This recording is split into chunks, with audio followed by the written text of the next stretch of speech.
Primeiramente, bom dia a todos os irmãos que estão nos assistindo. Está iniciando aqui a nossa IBD de hoje. Tá? E o tema que a gente vai tratar hoje é o arrependimento. Então vai ser a doutrina do arrependimento. Antes de mais nada, vamos orar para que Deus possa nos capacitar, né? A poder ter uma aula abençoada, onde a palavra de Deus seja pregada. Ok? Então oremos. Pai, obrigado por esse dia, obrigado por essa misericórdia de ainda podermos ter a IBD, podemos compartilhar a tua santa palavra. Peço que o Senhor me dê forças, através do teu Santo Espírito eu possa ensinar e que quem estiver assistindo hoje possa entender a tua santa palavra. Quem ainda não é salvo, que seja convencido pelo Espírito Santo a se entregar a Cristo. Que tudo isso aqui seja para a tua glória. Em nome de Jesus que nós oramos. Amém. Então, irmãos, hoje trataremos sobre doutrina do arrependimento. Mas antes da gente entrar exatamente no arrependimento, eu gostaria de compartilhar para os irmãos, né, o que é e por que estudar doutrinas. Então, em primeiro lugar, vamos entender o que é doutrina. Doutrina é um substantivo, é uma palavra, substantivo feminino. O seu primeiro significado: conjunto coerente de ideias fundamentais a serem transmitidas e ensinadas. Então, a doutrina é um conjunto, tá, coerente, ele tem uma coerência. Do que? De ideias fundamentais a serem transmitidas ou ensinadas. Toda vez que você tem um professor te dando uma aula, ele está te transmitindo uma doutrina. 2. Segundo significado: conjunto das ideias básicas contidas no sistema, onde sistema pode ser filosófico, político, religioso e econômico. Então, isso é a doutrina. Então, toda vez que um professor for te dar uma aula, seja do que for, e também uma aula bíblica, ele vai te ensinar uma doutrina, ok? E qual é a doutrina que a gente estuda aqui? João 8,32: e conhecereis a verdade, e a verdade vos libertará. Então, como a gente vai conhecer essa verdade? Estudando. Estudando o quê? Uma doutrina bíblica. Então, a doutrina é importante.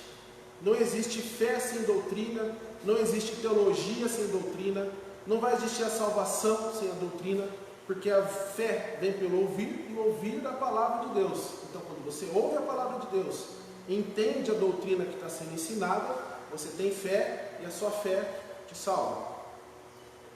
Agora, aqui nesse versículo diz que nós seremos libertos. Conhecereis a verdade e a verdade vos libertará. Qual é a verdade?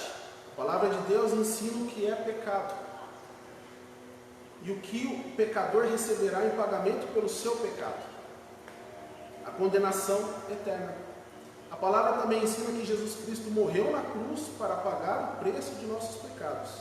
E, se crermos nele, Senhor Jesus Cristo, e vivermos como ele pediu, não seremos mais escravos do pecado e teremos a vida eterna com Cristo no seu reino.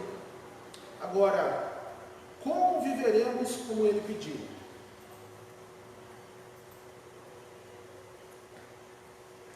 Como saberemos o que ele pediu para a gente? Como creremos no que ele disse? Como seremos imitadores de Cristo? Estudando todas as doutrinas da Bíblia. Então, a doutrina ela é muito importante. A Bíblia nos diz que apenas um tolo não estuda as doutrinas da Bíblia. Então, a pessoa que diz que não precisa estudar uma doutrina, que a doutrina não é importante, que a teologia não é importante, é tolo. Provérbios 18:2: o tolo não tem prazer na sabedoria, ele não gosta, ele não quer estudar, ele não quer saber de teologia, de doutrina, não quer saber de nada. Mas só em que se manifeste aquilo que agrade o seu coração. E como Jesus disse, o coração é o mais enganoso de todas as coisas. Os lábios do tolo entram na contenda e a sua boca brada por açoites. Então o tolo não estuda, não conhece, entra em contenda e com isso ele ganha o quê? Açoites.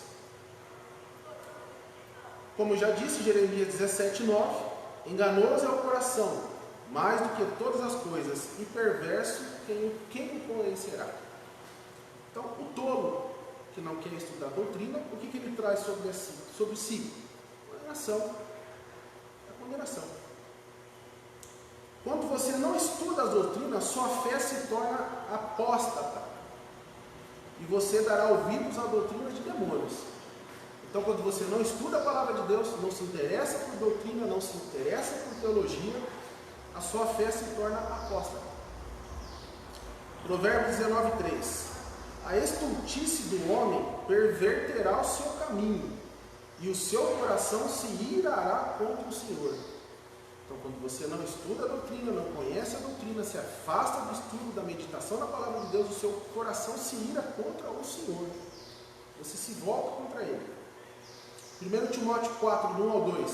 Mas o Espírito expressamente diz que nos últimos tempos apostatarão alguns da fé, dando ouvidos a espíritos enganadores e a doutrinas de demônios, pela hipocrisia de homens que falam mentiras, tendo cauterizado a sua própria consciência. Então veja o que vai acontecer com aquele que não se interessa pela doutrina, não estuda, não assiste uma aula. Você vai se apostatar da sua fé vai esfriar, você vai se afastar dela, né? E você, além disso, começa a dar ouvido a doutrinas de demônios, você começa a se interessar pelo ensino do mundo. E o ensino do mundo é contra Deus, doutrinas de demônios. Provérbios 19:15. A preguiça faz cair em profundo sono, e a alma indolente padecerá fome. Então a sua alma terá fome, como Jesus disse, não só de pão viverá o homem, mas de toda a palavra que vem da boca de Deus. O preguiçoso, que não estuda, não se interessa, não medita na palavra, a sua alma padecerá de fome.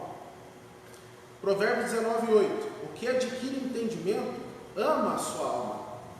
Então, se você ama a sua alma, se você quer que a sua alma vá viver com Deus, com o seu reino, com Jesus Cristo para sempre, você faz o quê? Adquire entendimento. O que cultiva a inteligência achará o bem. Então, às vezes, tem muitas pessoas nesse mundo reclamando: todo mundo me faz mal, eu só recebo mal. Se você cultivar a inteligência, achará o bem. Provérbios 19:20. Ouve o conselho e recebe a correção, para que no fim seja sábio. Então, como que nós vamos adquirir a sabedoria de Deus? Muita gente pede, ora, como Salomão: Senhor, me dê a sua sabedoria. Deus te deu a Bíblia para você estudar e ser sábio. Provérbio 19:27. Filho meu, ouvindo a instrução, cessa de te desviares das palavras do conhecimento. Então, você ouvindo a instrução, você estudando doutrina, você entendendo a teologia, estudando a palavra de Deus, você vai o quê? Você vai deixar de se desviar do conhecimento, você vai sentido do conhecimento de Cristo, do conhecimento do Espírito Santo, do conhecimento de Deus. Ok?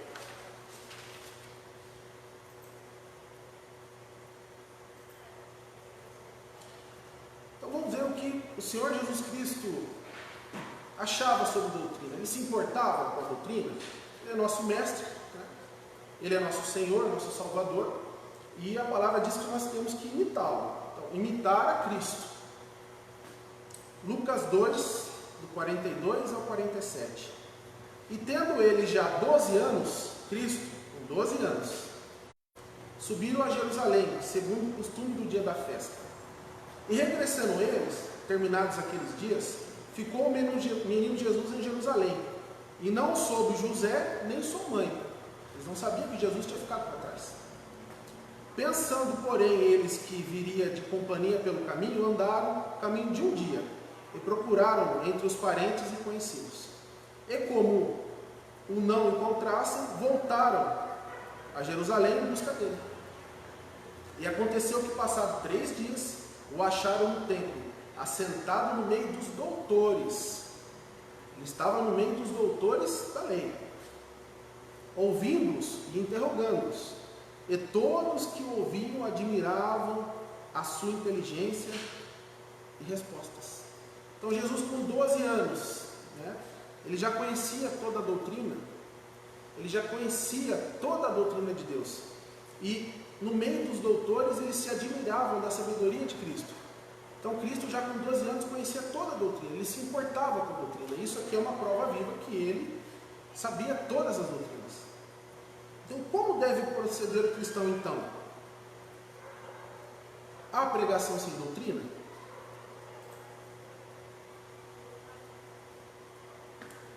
Segundo Timóteo 3,10, tu, porém, tens seguido a minha doutrina, modo de viver, intenção, fé, longanimidade, amor e paciência. Então aqui Paulo está dizendo para Timóteo, você segue a minha doutrina, a doutrina que eu preguei para você, a doutrina que Paulo ensinou a Timóteo. Qual é essa doutrina? A doutrina da Bíblia.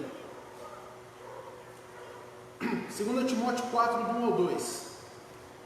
Conjuro-te. Então Paulo inicia esse parágrafo dizendo, conjuro-te. O que é conjuro? Substantivo masculino, rogo, suplico, pedido ou protesto insistente.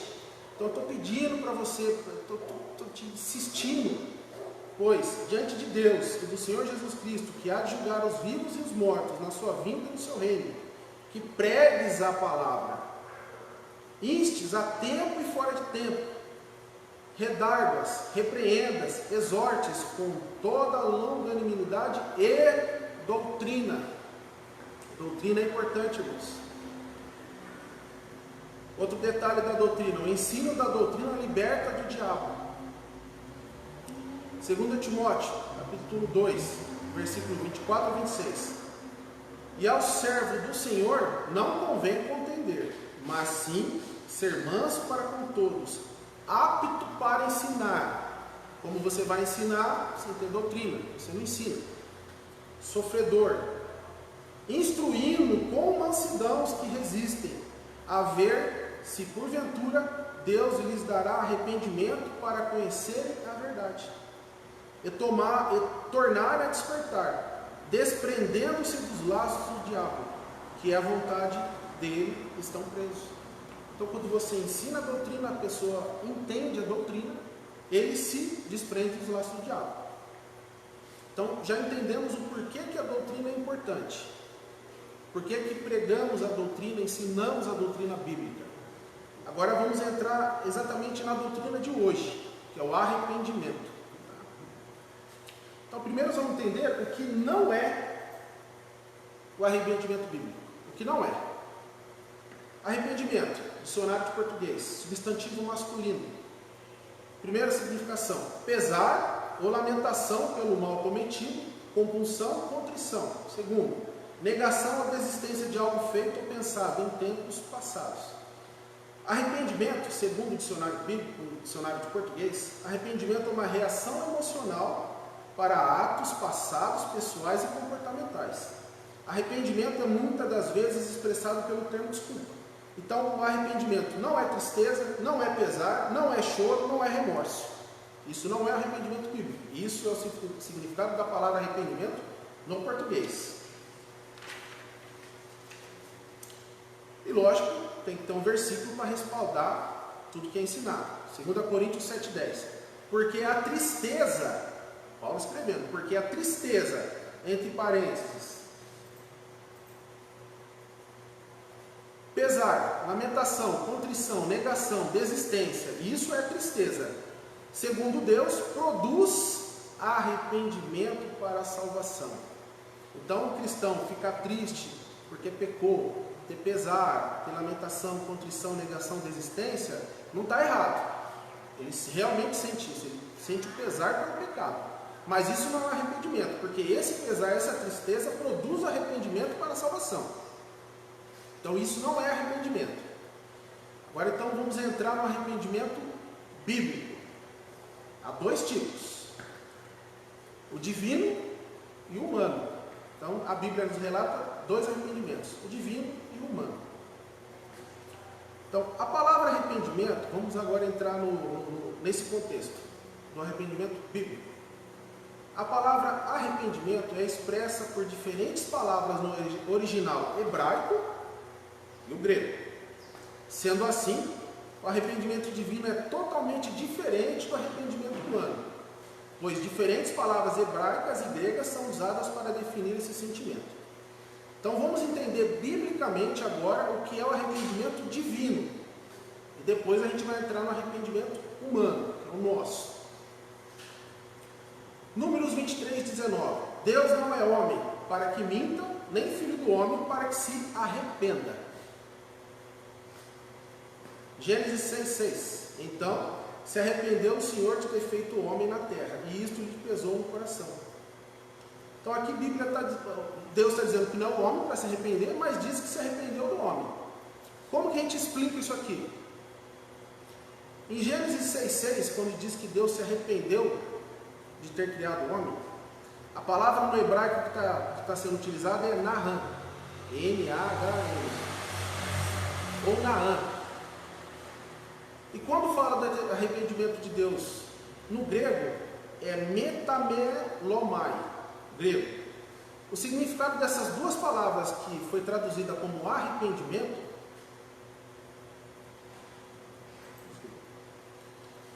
é dor, tristeza e pesar. Veja que o arrependimento de Deus é diferente do arrependimento humano. Então, quando Deus disse que se arrependeu de ter criado o homem, o que ele estava transmitindo para a gente, passando para a gente, revelando para a gente que ele estava triste pelo pecado do homem e que teria que mandar juízo. E esse versículo fala que ele iria enviar o dilúvio. Então ele estava triste, tinha dor, tristeza e pesar, porque o homem estava pecando e ele teria que executar um juízo em cima de toda aquela população mundial do dilúvio. Então esse é o arrependimento divino. Agora, por que Deus falou que não é homem para que minta, nem filho do homem para que se arrependa? Porque o arrependimento do homem é diferente do arrependimento divino. Arrependimento humano. A palavra arrependimento é de origem grega. A transliteração dela é metanoia. Metanoia. Veja que é diferente da palavra do arrependimento divino. Quando Deus disse que se arrependeu o Senhor de ter feito o homem, Ele estava dizendo: estou triste porque o homem é pecador, e estou triste porque eu vou enviar um juízo sobre ele. Eu vou mandar águas e vou matar todos. Já o homem não. O arrependimento humano, a metanoia, a palavra grega, significa conversão. Como todo mundo sabe, Deus é imutável, Ele não muda. Então Deus não precisa se converter, Deus não precisa mudar, o homem precisa. Então esse é o arrependimento humano, conversão. Conversão, mudança. Então, é uma mudança espiritual, bem como intelectual. Então, o que significa conversão? Você está indo para uma direção e você muda, e você vai para outra direção. Isso é uma conversão. É você mudar a direção. Agora, o que nós mudamos? Mudança de direção, mudança de mente, mudança de atitudes, mudança de temperamentos, mudança de caráter, mudança de trabalho. Quando você trabalha, por exemplo, numa instituto, tem que mudar de trabalho, né? Então é esse tipo de trabalho que fala aqui. Geralmente, conotando uma evolução, você evolui do seu estado anterior, que era caído, por um estado de salvo, que está sob a proteção de Deus. Antes você estava sob a ira de Deus. Então esse é o arrependimento. Essa é a forma correta de se entender o arrependimento humano na Bíblia. É uma mudança, uma conversão. Então, arrependimento quer dizer mudança de atitude, ou seja, atitude contrária ou oposta àquela tomada anteriormente em determinado assunto específico. Ok? Então, vamos entender agora o que aconteceu para que o homem tenha que ter essa conversão, esse arrependimento, essa mudança. O que fazíamos anteriormente? Após Adão cair, pecamos. O homem peca, o homem é pecador. Mesmo o salvo peca. Então, vamos entender o que a palavra pecado quer dizer. Em hebraico, a palavra pecado é chatá. Ela significa errar o alvo ou mudar de direção. Olha que interessante. Quando Adão pecou, o que ele fez? Ele mudou de direção. Ele estava voltado para Deus. Ele deu as costas para Deus. Ele mudou a direção. Ele mudou a direção do divino para o pecado, de Deus para o diabo, do certo para o errado, do santo para o profano. Então Adão mudou a direção. A palavra pecado no grego, ela pronuncia-se hamartia, que quer dizer sair da rota, cujo significado no grego clássico é errar o alvo, ou seja, Adão estava acertando o alvo, quando ele pecou, ele passou a errar o alvo. Ele estava na rota certa e agora ele está na rota errada. Então, isso é um pecado. Então, no latim, peccare, que em seu uso primitivo significava fazer passo falso, perder o pé e, portanto, caiu. Adão caiu, pecou, mudou o alvo, mudou a direção. Então, por isso que o arrependimento é uma mudança. Então, estávamos como Adão e mudamos a nossa direção. Voltamos para Deus. Uma conversão do pecado para o santo, do diabo para Deus. Uma conversão. O arrependimento quer dizer isso. Não é uma tristeza. Você tem a tristeza causa o arrependimento e você se volta para Deus. É isso que é o arrependimento. Ok? Agora, o arrependimento é importante? Essa mudança, ela é importante? Vamos entender através da Bíblia. Lucas capítulo 3, versículos 1 ao 3. E no ano 15 do império de Tibério César, sendo Pôncio Pilatos presidente da Judéia, e Herodes tetrarca da Galiléia, e seu irmão Filipe tetrarca da Itureia e da província de Traconites, e Lisânias tetrarca de Abilene. Sendo Anás e Caifás sumos sacerdotes, veio no deserto a palavra de Deus a João, filho de Zacarias, aqui João Batista, e percorreu toda a terra ao redor de Jordão, pregando o batismo de arrependimento para perdão dos pecados. Então entenda, irmão, o que João Batista pregava? Batismo de arrependimento. Então o que ele falava? Mude para o perdão dos seus pecados. Se você não mudou, seus pecados não são perdoados. Se você não se arrependeu, se você não mudou, se você não teve a conversão, não tem perdão de pecados. Então João Batista pregava batismo de arrependimento para perdão dos pecados, batismo de mudança, de conversão. Mateus 3, 1 ao 2. E naquele dia apareceu João Batista pregando no deserto da Judéia, dizendo: arrependei-vos, porque é chegado o reino dos céus. O que ele está dizendo aqui? Mudem, convertam-se, voltem-se para Deus, porque é chegado o reino de Deus. Então, essa mudança, quando você lê aqui arrependei-vos, é mude, mudança. Tá, o que a Bíblia fala do João Batista? Aqui, estamos citando aqui João Batista, vamos dizer o que a Bíblia fala dele. Lucas 1, do 15 a 16. Será cheio do Espírito Santo já desde o ventre de sua mãe, e converterá muitos dos filhos de Israel ao Senhor, o seu Deus. Então João Batista, já dentro do ventre de sua mãe, já tinha o Espírito Santo. O Espírito Santo já trabalhava nele. E o que ele fez? Converterá. Então muitos se arrependeram, muitos dos filhos de Israel se arrependeram, converteram-se ao Senhor Deus, ou seja, mudaram a direção para Deus através de João Batista. Sendo um pouquinho mais enfático, o que Jesus Cristo falou sobre João Batista? Mateus 11:11. Em verdade vos digo, que entre os que de mulher têm nascido, não apareceu alguém maior do que João Batista. Lógico que Cristo se exclui disso. Ele é o Deus Todo-Poderoso. Mas aqui, João Batista, a gente vê a importância dele. E ele pregava o quê? Arrependimento, mudança, conversão.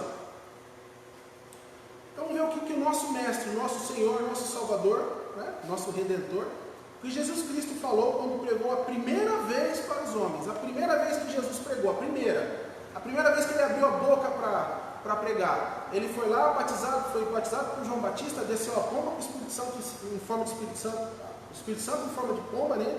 Ele foi para o deserto, 40 dias de jejum, só com água, tentado por Satanás, voltou, e aí ele abriu a boca para pregar. E qual foi a primeira coisa pregou? Desde então, começou Jesus a pregar e dizer: arrependei-vos, porque é chegado o reino dos céus. Primeira coisa que Jesus nos ensinou: convertam-se, mudem, arrependimento, mudança, conversão, arrependei-vos.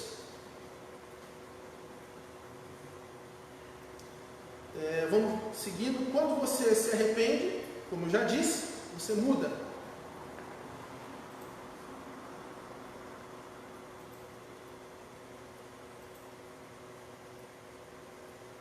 Então tem uma mudança.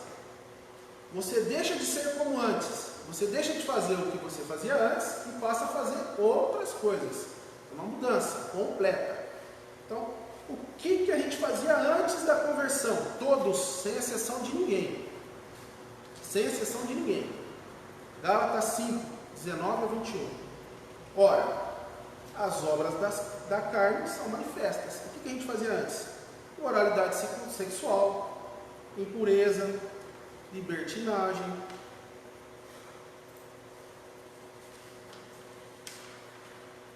idolatria e feitiçaria, ódio, discórdia, ciúmes, ira, egoísmo, dissensões, facções e inveja, embriaguez, orgias e coisas semelhantes. E eu os advirto, como antes já os adverti, que os que praticam essas coisas, ou seja, os que não mudaram, não se arrependeram, não se converteram, não voltaram para o Senhor, não herdarão o reino de Deus. Então isso é o arrependimento bíblico humano, uma mudança. O que o arrependimento, ou a mudança, a conversão, fala sobre a sua salvação? Efésios 2, do 8 ao 9. Porque pela graça sois salvos, por meio da fé. Isto não vem de vós, é dom de Deus. Não vem das obras, para que ninguém se glorie. Tiago 2, 23 a 26. E cumpriu-se a escritura, que diz: e creu Abraão em Deus, e foi-lhe isso imputado como justiça, e foi achado amigo de Deus. Vedes então que o homem é justificado pelas obras, e não somente pela fé. E de igual modo Raabe, a meretriz, não foi também justificada pelas obras, quando recolheu os emissários e os despediu por outro caminho? Porque assim como o corpo sem o espírito está morto, assim também a fé sem obras é morta. Então, temos um dilema aqui. Paulo escreveu que a fé não vem de obras, para que ninguém se glorie, mas Tiago está dizendo que a fé sem obras é morta. Lutero queria rasgar a carta de Tiago, porque ele não conseguia entender como que Paulo escreve que a fé, a salvação veio pela fé, e não por obras, e Tiago diz que sem obras a sua fé é morta. Então, é só voltar um versículo para trás de Tiago e ler, Tiago 2,22. Bem vês que a fé cooperou com as suas obras, e que pelas obras a fé foi aperfeiçoada. Então, o que Tiago estava querendo dizer? Se a pessoa professa que tem fé, mas ela não tem as obras, ela não tem os frutos do Espírito, ela não se converteu. Tá? Então, é isso que o Tiago está dizendo aqui. Muita gente que professa ser cristão, que professa que é servo do Senhor Jesus Cristo, que professa que é salvo, que vai para o céu, ele tem o que? As obras da carne. Então ele não tem as obras que testificam, que confirmam que ele é salvo. Ele não teve a mudança, o arrependimento. É isso que o Tiago está querendo dizer aqui. Se você tem fé, mas você não tem os frutos do Espírito, as obras que Deus fez antes da fundação do mundo para você executar, você não é salvo, você não tem arrependimento. Então, Efésios 2, do 8 ao 10. Porque pela graça sois salvos por meio da fé, e isto não vem de vós, é dom de Deus, não vem das obras, para que ninguém se glorie, porque somos feitura sua, feitura, nós somos o poema de Deus. Deus nos fez como um poema, criados em Cristo Jesus para as boas obras, as quais Deus preparou. Não é você que prepara a sua boa obra, é Deus que preparou para que andássemos nela antes da fundação do mundo. Então Deus já tinha traçado que você seria salvo, e Deus já colocaria um dom em você, e esse dom produziria boas obras. Então é Deus que fez isso em você. Então a pessoa que tem fé, que professa que tem fé, professa que é cristão, mas tem as obras da carne, ela tem um problema. O problema dela é que ela não teve arrependimento, ela não teve a mudança. Então por isso que é interessante estudar o que realmente significa o arrependimento, que é uma mudança, uma conversão. E isso tem a ver com o seu arrependimento, ou a sua mudança. João Batista dizendo que os fariseus não haviam se arrependido. Vamos lá, vamos entender. Então os fariseus não haviam se arrependido, não haviam mudado, não eram salvos. Jesus falou: vós tem culpar o diabo. Mateus 3, de 4 ao 10. E vendo ele, muitos dos fariseus e dos saduceus vinham ao seu batismo, João Batista. Dizia-lhes: raça de víboras, quem vos ensinou a fugir da ira futura? Produzi, frutos dignos de arrependimento. Eles não tinham os frutos dignos de arrependimento, de mudança. Eles não tinham. E não presumais de vós mesmos, dizendo: temos por pai Abraão, porque eu vos digo que mesmo dessas pedras Deus pode suscitar filhos a Abraão. Seria a mesma coisa que o cristão falando: eu sou salvo, o Senhor Jesus é meu Salvador, Ele vai me levar para o céu. Vira as costas e pratica as obras da carne. É isso que os fariseus faziam. Não tinham o arrependimento, a mudança, a conversão. Também agora está posto o machado à raiz das árvores, a árvore que não produz fruto bom, a árvore que produz fruto ruim, a árvore que produz obras da carne, não a árvore que produz frutos bons. A raiz das árvores, toda árvore, pois, que não produz bom fruto, é cortada e lançada no fogo. Então, o arrependimento, a mudança, está completamente ligado à conversão, à salvação. Jesus falando sobre arrependimento, a mudança. Agora é Jesus falando dos fariseus. A gente ouviu João Batista. Ou fazei a árvore boa e o seu fruto bom, ou fazei a árvore má e o seu fruto mau, porque pelo fruto se conhece a árvore. Então, não importa o que a pessoa fala, se ela é salva, eu sou salvo, eu não sou salvo, você vai conhecer ela pela mudança, pelo arrependimento, pelos frutos dessa mudança. Mateus 21, 43. Portanto, eu vos digo que o reino de Deus vos será tirado e será dado a uma nação que dê os seus frutos. Então, eles perderam a salvação, porque eles não deram os frutos que Cristo pediu. Eles não eram salvos, mas está sendo entregue a outra nação. E aqui Jesus está se referindo aos gentios. Os judeus negaram ele. Então, ele, além de salvar alguns judeus, ele também salvou os gentios. Outra nação, e essa outra nação está dando os frutos de arrependimento, de mudança.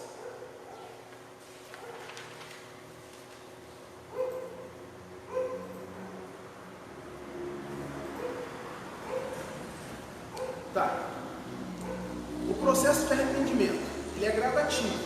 Então, às vezes, o novo convertido, o neófito, que ainda tem alguns problemas que tem que ser tratado, tem alguns pecados que ele tem dificuldade, ele está orando, está pedindo, e às vezes ele cai. Então, às vezes ele ouve isso e ele acaba ficando desesperado. Eu não sou salvo. Calma. Ele é gradativo, ele é com o tempo. Com o tempo. Com o tempo Deus vai te limpando, vai te separando, te santificando, te regenerando. Tá, mas você vai ter que pedir a Deus isso. Você vai ter que orar. Salmo 139, 23 e 24. Sonda-me, ó Deus, conhece o meu coração, prova-me e conhece os meus pensamentos, e vê se há em mim algum caminho mau, e guia-me pelo caminho eterno. Então você vai pedir para Deus te sondar, para Ele ver o seu coração. O que tem dentro do seu coração que às vezes é pecado, que Deus quer que você deixe, que você abandone. E Ele diz aqui, prova-me. Você vai ser provado, você vai ser forjado, você vai ser moldado, e conhece os meus pensamentos, e vê se em mim algum mal, caminho mau, e guia-me pelo caminho eterno. Então Deus vai pegar você e vai te levar à direção do caminho eterno. Então você tem que pedir, e Deus vai atender o seu pedido. Veja o que Paulo escreveu para Romanos, capítulo 1 ao 5. Tendo sido, pois, justificados pela fé, você foi salvo. Temos paz com Deus, você tem paz com Deus, por nosso Senhor Jesus Cristo, pelo qual também temos entrado pela fé a esta graça, merecida, na qual estamos firmes, e nos gloriamos na esperança da glória de Deus. E não somente isso, então vamos lá. Então, temos fé, estamos na graça, temos paz com Deus, e nos gloriamos na esperança da glória de Deus. E não somente isso, não é somente isso que a gente tem, mas também nos gloriamos nas tribulações. Você orou para Deus te provar, e Deus vai o quê? Tribulações, saber por que Ele vai fazer, por que Ele vai mandar a tribulação para você, por que Ele vai te provar, por que Ele vai fazer tudo isso? Sabendo que a tribulação produz paciência, e a paciência produz experiência, e a experiência, a esperança. Então Deus vai vir trabalhando em você. Então essa conversão, essa deixada de frutos maus para frutos bons, ela é gradativa, mas ela tem que existir, tá? Não tem como o cristão ser salvo hoje e demorar um ano para deixar de fazer. Não, ele vem gradativo, ele vai sempre crescendo na fé, crescendo, ele vai crescendo a estatura de Cristo. E a esperança não traz confusão, porquanto o amor de Deus está derramando em nossos corações pelo Espírito Santo que nos foi dado. O Espírito Santo vai trabalhar em você, o Espírito Santo vai te regenerar, o Espírito Santo vai te instruir. Você não traz confusão, você nunca vai ficar confuso, você sempre vai saber o que é certo, o que é errado, o que você pode e o que você não pode fazer, biblicamente falando. Então aqui ele traz a esperança. Qual é essa esperança? Qual a esperança que o cristão tem? Mateus 5, do 1 ao 12. E Jesus, vendo a multidão, subiu ao monte, e assentando-se, aproximaram-se dele os seus discípulos. E abrindo a sua boca, os ensinava, dizendo: Bem-aventurados os pobres de espírito, porque deles é o reino dos céus. Bem-aventurados que choram, porque eles serão consolados. Bem-aventurados os mansos, porque eles herdarão a terra. Bem-aventurados que têm fome e sede de justiça, porque eles serão fartos. Bem-aventurados os misericordiosos, porque eles alcançarão misericórdia. Bem-aventurados os limpos de coração, porque eles verão a Deus. Bem-aventurados os pacificadores, porque eles serão chamados filhos de Deus. Bem-aventurados que sofrem perseguição por causa da justiça, a justiça de Cristo, porque deles é o reino dos céus. Bem-aventurados sois vós, quando vos injuriarem e perseguirem, e mentindo disserem todo o mal contra vós por minha causa, Jesus. Exultai e alegrai-vos, porque é grande o vosso galardão nos céus, porque assim perseguiram os profetas que foram antes de nós. Grande é o vosso galardão nos céus. Essa é a sua esperança.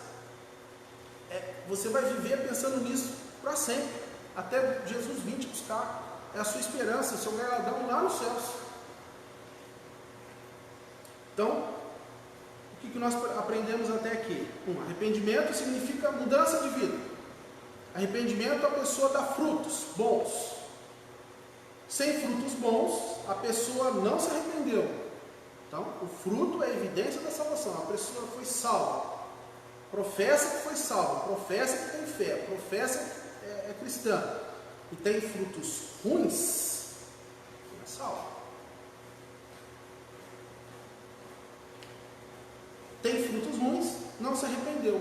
O que ele vai ter com isso? O fogo eterno.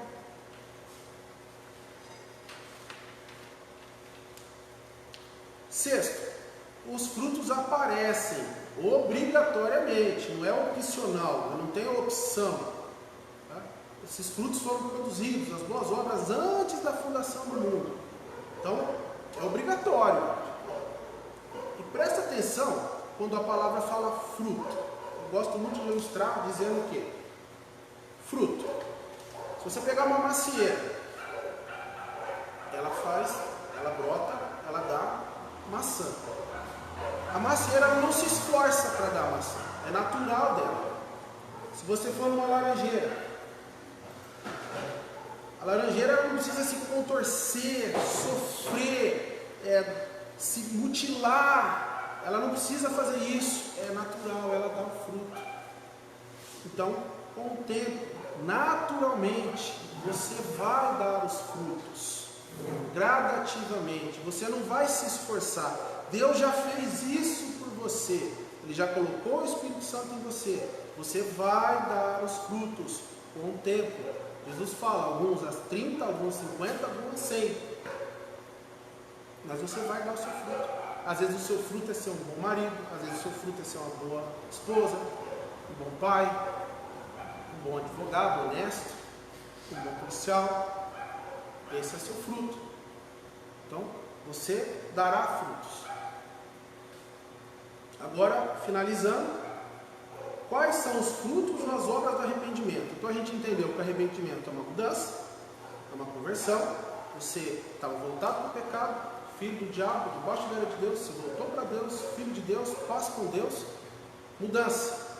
E você muda o seu jeito de agir, o jeito de pensar, o jeito de falar, o jeito de se comportar, o jeito de tomar uma decisão, com quem você vai se relacionar, você não vai se colocar em jogo desigual. Né? Então você vai passar a dar frutos. Então, para finalizar, vamos entender quais são os frutos, quais são as obras do cristão.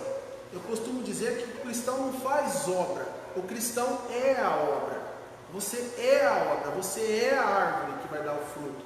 Deus fez você e te resgatou do pecado e te entregou como uma árvore para você. É a obra de Deus, você. Então você não faz obras, você é a obra, você dá o fruto, você não se esforça. Então, quais são os frutos? Gálatas 5, do 22 ao 25. Mas o fruto do Espírito, né? Frutos do Espírito. Então, pega bem essa palavra aqui. Essa palavra foi colocada aqui pelo Espírito Santo, para que você entenda. Não é você. Você é um vaso de barro que foi limpo e foi cheio do Espírito Santo. Quem dá o fruto é o Espírito Santo. Então, por isso que eu falo que você não se esforça. O seu esforço é combater o seu pecado. Os frutos vêm naturalmente. Então, o fruto do Espírito é amor, alegria, paz, paciência, amabilidade, bondade, fidelidade, mansidão e domínio próprio. Então, olha a diferença das obras da carne, que antes você fazia e gostava de fazer, que hoje você odeia, porque o cristão odeia tudo que Deus odeia, e Deus odeia o pecado, e hoje você faz o que Deus ama. São os frutos do Espírito. Então, isso é o arrependimento, é a mudança, é a conversão, não é a tristeza.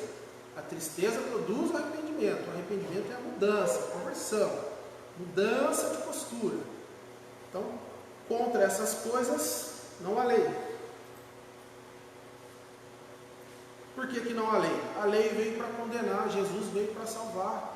Então, se você está debaixo da lei, você está debaixo da condenação. Se você está debaixo das asas do Deus Todo-Poderoso, se você for entregue na mão de Jesus Cristo, de lá ninguém vai te arrebatar, não tem lei para você, irmão. Você tem os frutos do Espírito. Os que pertencem a Cristo crucificaram a carne. As obras da carne foram crucificadas, foram mortas, com as suas paixões e os seus desejos, que são ruins, maus, perversos. Ou seja, se vivemos pelo Espírito, se professamos que temos a fé, que somos salvos, que somos filhos de Deus, que estamos debaixo da graça de Deus, então andemos também pelo Espírito. Então, irmãos, aqui eu finalizei, tá? Então, isso é arrependimento. Sempre quando você falar que você se arrependeu, você está dizendo que você mudou. E essa mudança vem o quê? Com a sua vida, com a vida do cristão. Tá bem, irmãos? Espero que tenha ficado claro, que os irmãos tenham entendido. Né? E qualquer dúvida, o irmão pode me procurar depois pessoalmente, quando voltar a ter os cultos, que eu tenho prazer em ensinar essa dúvida, ok? Obrigado, Deus abençoe a todos.